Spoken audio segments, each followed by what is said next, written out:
В минулому відео ми з вами приготували неймовірно смачний десерт меренговий рулет. Після приготування меренгового пласту в мене залишились жовтки, і я вирішила до меренгового рулету, як прошарок, приготувати лимонний курт. І це поєднання ніжного кисло-солодкого крему та повітряної з хрумкою кірочкою меренги виявилось дуже вдалим.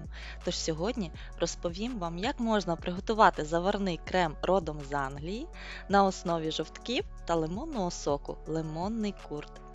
Всім привіт! Отже, годі базікати та гайда до роботи.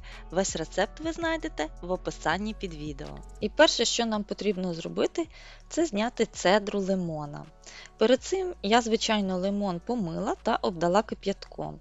Такою овочечисткою дуже зручно знімати цедру. Вона знімає лише тоненький верхній шар шкірки, а білий шар, який може дати гірчинку в кремі, залишається на лимоні.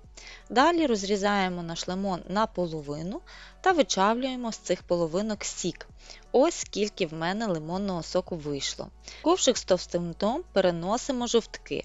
В мене їх 5 штук, відповідно з 5 яєць, з яких білки пішли на меренговий пласт. До жовтків додаємо цукор та кукурудзяний крохмаль. Крохмаль додавати не обов'язково, адже крем сам по собі на жовтках після охолодження виходить гарної густини. Але для надійності, щоб меренговий рулет гарно тримав форму, додаю трішки крохмалю.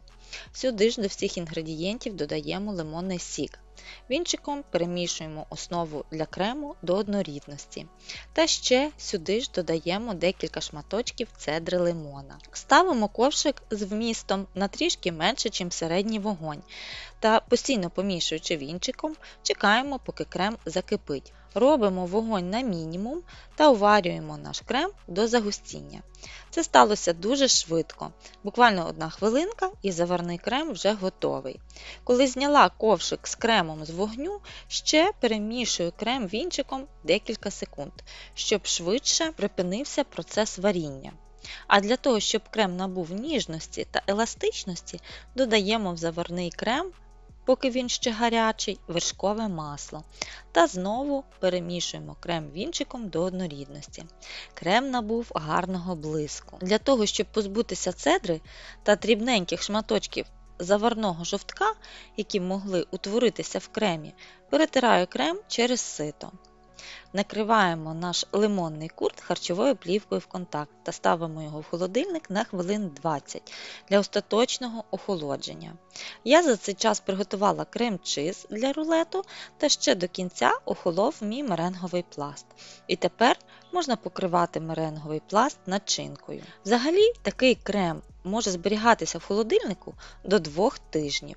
За своєю структурою лимонний курт густий та щільний, а на смак дуже ніжний, з приємною оксамитовою структурою та кисло-солодким присмаком.